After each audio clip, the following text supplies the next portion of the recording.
and Asta fusing with the demon. Jesus, now that is something you do not want to expect immediately from this Black Clover chapter, because boy, like when you saw like that just transformation, like we're seeing parts of it from like last week, and I was losing it as I was seeing this thing. Like it was like half filled with the horn, pulling out a brand new move as well, and finding out a little bit of more mystery, like the whole mystery between Asta and like his whole what exactly he is more interesting the more like the whole Queen of the Forest keeps talking about it. And clearly the first couple parts of the chapter when we've seen him like dwelling inside of it, and like you see like kind of exactly like a Naruto like welcoming into like, you know, like the Kyuubi, and he's just like, oh, welcome, you know, like that. I'm just gonna, you know, borrow your body for a while, kid, don't mind me. And he's like, no, generally fuck off and all that. He's like, and one of the things that's interesting is like Asta's there and he's like, what the hell are you? And he's like, wait, you wounded me, like, and I'm always one close to you. So definitely, if he's a relative of someone, then he looks identical to that guy, or he's like a clone, like, or something, because the way how they were talking about it, saying like he is the one that did it. So something clearly happened to Asta throughout all of this time, and he's like, no, I'm gonna like shut up, you're like eating the monster. He's like even fighting him inside of them. He's like, no, you know, your body, like you're not taking my body. You know, I'm the one. I'm gonna like win against him with my own strength. I don't need your help. I don't need nothing. I don't need you taking over. And it's just like, and thanks to you, like even if the cat, it's like, you're like, oh, you're gonna like be acting all high and mighty, like you're gonna be tall as shit. That's why I can just look up and climb higher. If I'm just gonna use you, motherfucker. If that's it, anything else. And he's just like, I am never gonna give up and all that. And like the transformation with the horn and the wing, and he's pulling out saying, that's my magic. Like you can clearly see this kind of like half metamorphosis that he's going around, and like even the fact that the fucking Diamond King, he's like, what the fuck, and all that, and he's like, he got back up, like, and it's just like, what is the sensation that we're feeling? This isn't magic, this is something clearly different. And it's like, and even the Queen, she was like, oh, I thought you just lose it and go like ape shit and all that. And the fact that like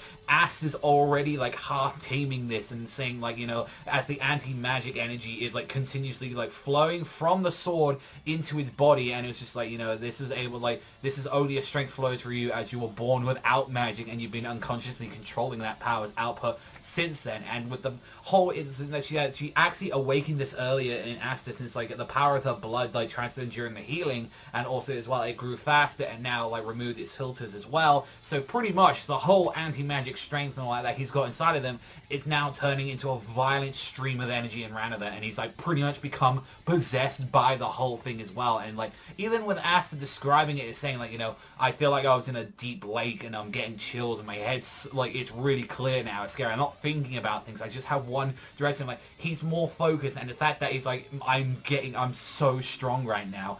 And it actually, it makes more interesting. It's like, what if he combines this with his other swords? And so obviously the two swords of the Demon Slayer and the Demon Sealing, like two blades and all that. I'm curious about that. And he's saying, yeah, it's like, because you are that, you're able to wield that sword. And it's just like, I love the fact he's saying like, you are nothing special, Asta, and that's what exactly kind of makes you unique. By being a piece of shit, you're the only one that's kind of qualified to pull this out. It's just like, I love the panels, like it's two great panels of Asta in this chapter, where there's just like one with like, he's just got this just dead look in his eyes, and the same thing, like, if anything, like with the whole like imprint that's going around, it definitely looks like a lot like Meliodas' kind of look, although regardless of like the kind of the wing, if anything, that's taken away.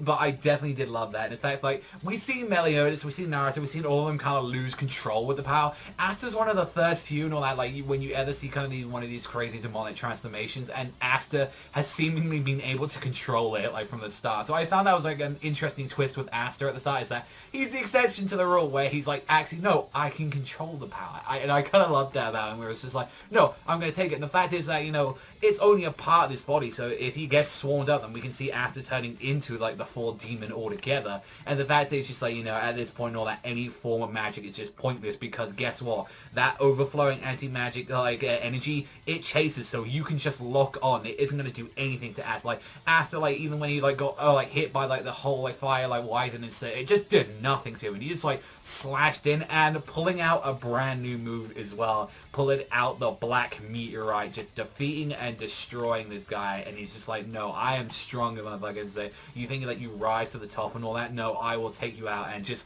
cleaning like through this guy and all that with the black meteorite. I definitely really did enjoy this chapter of Black Clover. Like, seeing the past, like, definitely that was the one biggest thing. The art, I loved that a lot, and the fact that like it was different. Like, you know, for something like Clover always like try like has its own little varieties and all that of like taking things from other shows and series and all that. It pulled something different out of there where it's like, no, it isn't just the usual trope of him losing control with it. Like, I do think there's going to be a point where Asta is going to do that, though. I do think he is going to lose control with it, fully like corrupts and all that. But the fact that he's like pulling in like an equivalent of like, you know, kind of like Naruto, like a kind of like with a like one tail cloaked in there, or like four tails, and he's like, no, I'm already like learning how to control it as well, albeit with some help and all that with the witch. But even she didn't expect the fact that he's like, oh, he actually was able to control her that much, and like he isn't easily manipulated. So I definitely like that, and also as well the fact that we got a new move out of Asta as well with the Black Meteorite. So let me know what you guys think and all that about this chapter of Black Clover. I am excited as hell and all that, really loved it, and I can't wait for more and all that. Getting close to that chapter 100 and definitely ending the whole thing off with the Diamond Kingdom like that. I'm very much looking forward to kind of this invasion of the Diamond Kingdom. I really want to see if that's going to be the next arc, but we'll see what's going to be happening and exactly with like Asta in the next chapter. That is all from me though, so thank you as always for watching, and I'll see you guys though next time.